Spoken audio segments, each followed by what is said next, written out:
20 years ago, our country changed forever when terrorists hijacked planes and slammed into the World Trade Center, the Pentagon, and a field in Pennsylvania.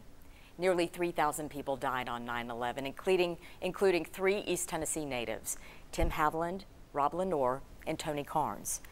As we prepare to mark this somber anniversary, Tony's sister reflects and remembers.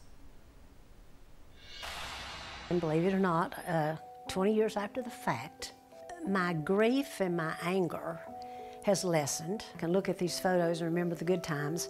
It's taken time for Brenda Vandiver to look at pictures, the little reminders of her brother Tony, and remember his life instead of mourn his loss. All the memorabilia that I have of Tony in every room, I'm able to look at that and maybe blink my eyes to the tragedy, but then I live through the remembering the good things. And he was such a cute little first or second grader there, you know? I know. Brenda reminisces about the little blonde-haired brother, 16 years younger, who loved riding his pony.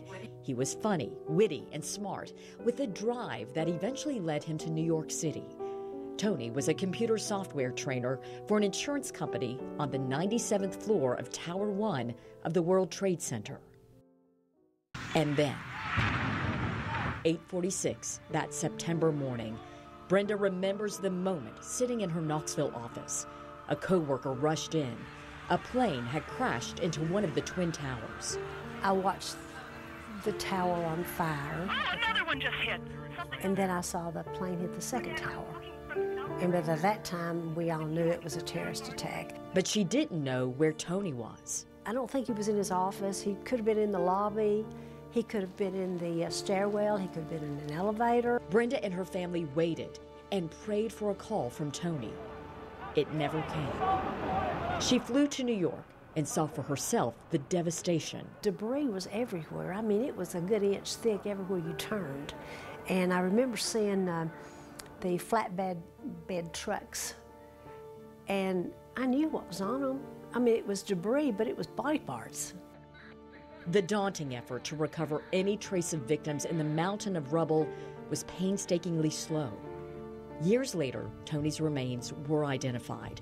A call finally brought closure to his family. It was the medical examiner's office in New York, and he asked me if there was anybody here with me. And of course, my husband was. So that's how we found out. Knoxville is Tony's final resting place, but he will forever be remembered in the city he loved. The 9/11 memorial now stands where the World Trade Center towers once soared, his name etched in stone and history. Each year on Tony's birthday, on March the 23rd, the museum, they put a white rose at their name. Tony Karnes would now be 57 years old.